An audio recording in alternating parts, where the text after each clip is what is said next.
If you're a big swim team and you like to order a lot of gear, maybe you ought to check out Swim Outlet Team Division for these reasons. Swim teams receive a 10% discount on bulk orders. Swim teams or organizations get an 8% commission on referred sales. You'll also like their customization services, which is affordable and available at all times during the year for all team gear. With over 50,000 items in stock, you can get most anything you want. Swim Outlet Team Division. You need to try it out. You'll be glad you did.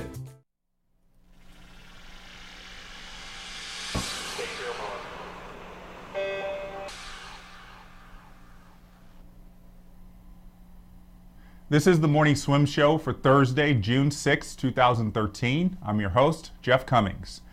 A few days ago, master swimmer Kirk Nelson appeared on the American game show Jeopardy and came away with a lot of money. To talk about his experience, Kirk joins us now in the Finis Monitor from his home in Seattle, Washington. Kirk, it's good to see you. How are you today? Doing well. How are you, Jeff? I'm doing well. I would say you've got to be doing more than well. $19,200 on Jeopardy over 2 days. Not a bad total for, I guess that would amount to about an hour's worth of work. Yeah, I could take that every day. That would work. Yeah, I think, swimmers have got to be jealous. They don't earn, you can't earn that much in a swim meet. No, not very easily. No. Not very easily. You're absolutely right. So have you got any plans for what you're going to do with the money? Not really. I've thought about it a little bit. Always, travel crops up, that kind of thing, but I don't have a real plan yet, no. Well, you can definitely be able to maybe travel to as many swim meets as you like now. You got a little extra dough. You can travel to the East Coast now and swim in some meets if you want. You don't have to restrict yourself to just one little part of the country. That's right. Masters Worlds next summer is in Montreal, so that's a possibility. There you go. And you can even probably afford to stay a little longer and do some vacationing. Yep, in a deluxe hotel, right? So your 2 episodes of Jeopardy aired on May 31st and June 3rd, but when were they actually taped? It was the end of January, something like January 29th and 30th. Oh my goodness. Yeah, so it was a long wait, and the only person I told was my wife, so I had to sit on that information for a long time of how I did. That is a long time. I'm sure you were just chomping at the bit to tell people, hey, I won $19,000 on Jeopardy. And of course, everybody wanted to know, too, so I said, nope, you're just going to have to wait. Wow. Well, I'm sure probably the big smile on your face when you were talking about it probably gave it away a little bit. I wouldn't be able to help but not smile when talking about it. Well, I told everybody about the show, so they knew I couldn't have totally bombed out, right? Yeah, exactly. If you ended up with -600 and couldn't play Final Jeopardy, I probably wouldn't say anything either. Exactly, yeah. So, what's the process to get onto the actual Jeopardy show? Well, the way they do it now is, I think probably in January or February, they have an online test. So you register for that, and then I forget the exact stat, but they said something like 2 million people took it this year. It was just a huge number. And it's 50 questions, and it's kind of 50 different categories, kind of like what would be on the show. And if you do well enough on that and they don't tell you exactly what well enough is, then they might invite you back for an interview, an in-person interview. And what they do is each summer they go to probably 10 cities or something like that and do the in-person interviews. And they have you do another test to make sure you didn't cheat on the online one, I guess.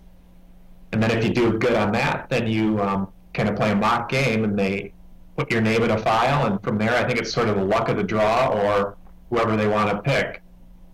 So I had actually done this a couple other times in the past and got through the process, but this was the first time they actually called me up to be on the show, so it's pretty exciting. All right, so between the time you get the word that you're going to be on the show till the actual taping, what's the time difference in that? That was about a month, I think. I think they called me right before Christmas, so yeah, a month to 6 weeks, something like that. And I would imagine it's like studying for the SAT. You're probably cramming as much information in your brain as possible. Yeah, any subject that you don't know much about, that's what you focus on. And whether or not that helped, I don't know, but it certainly didn't hurt. What do you think you studied the most? Things like Shakespeare, operas, kings and queens of England, or kings and queens in general, which is funny because there happened to be a question about that last night, which I missed. So I guess I didn't study quite enough on that category. But yeah, no Shakespeare, I don't think so either. No Shakespeare. Well, at least you'll have this general knowledge, when it comes up in conversation.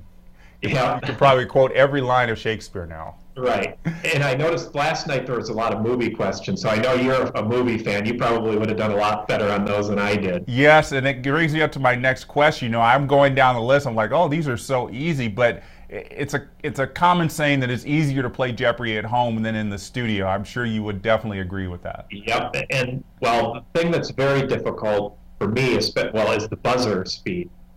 So what happens is as soon as Alex is done reading, they have someone on the staff who activates the board. And you don't really see it at home, but there's some lights that come on around the board when your buzzer's activated. So that's when you can actually ring in.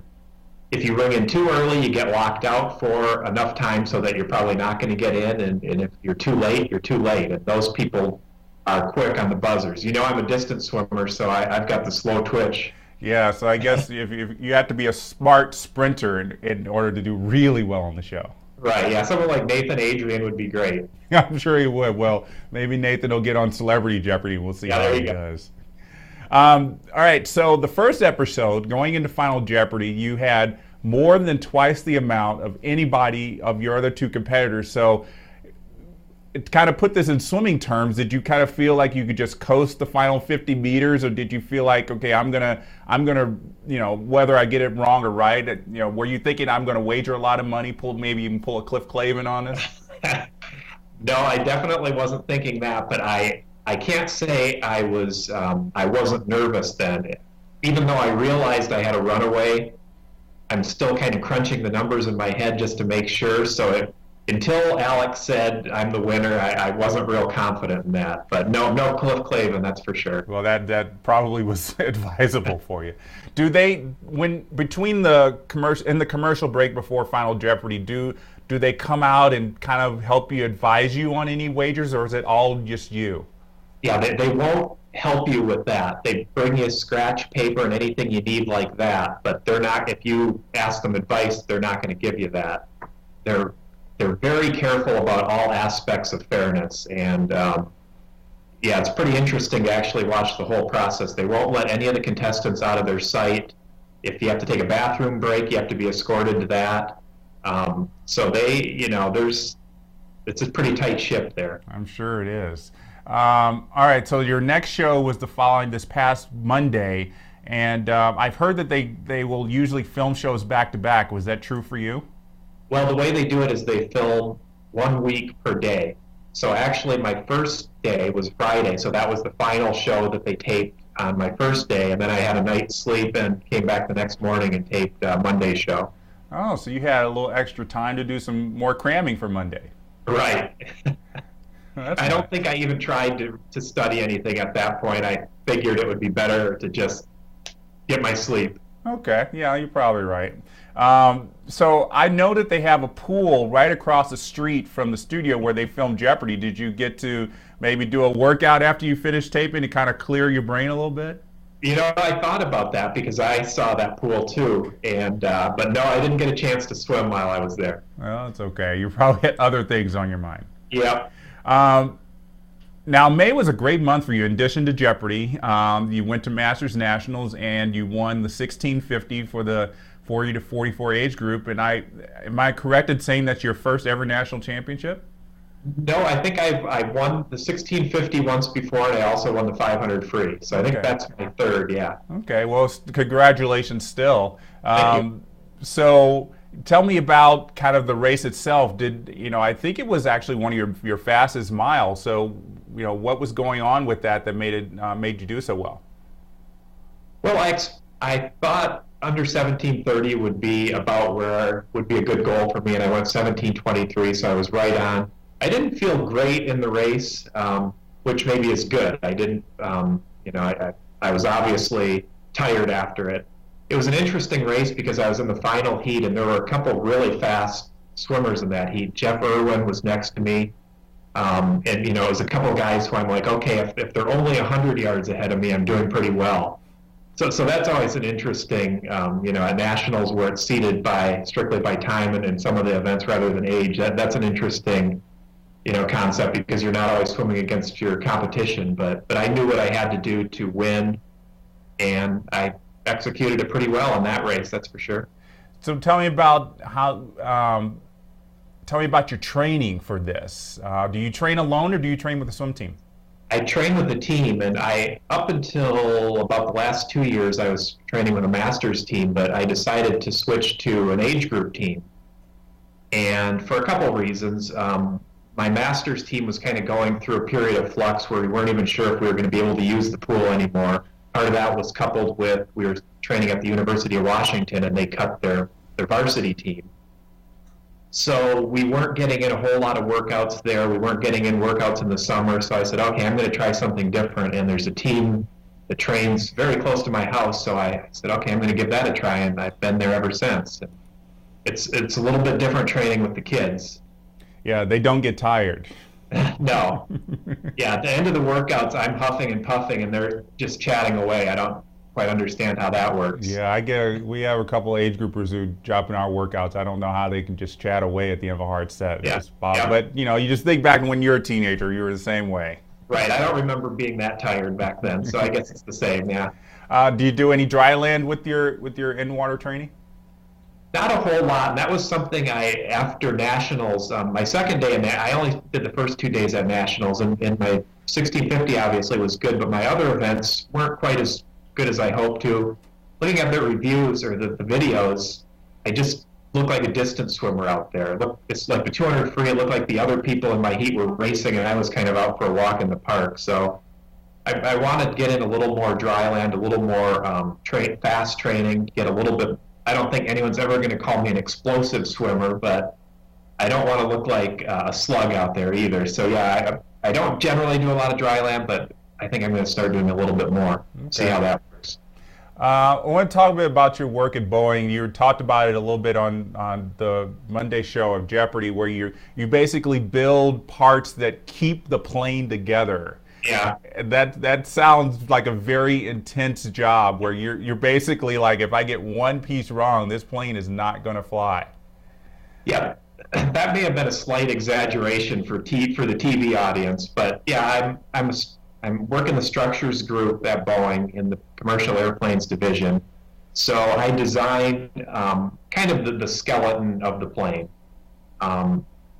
As I mentioned in the show, the parts of the plane that really are the structure of the plane, like what would be the girders in a skyscraper, something like that, analogous to that. Okay.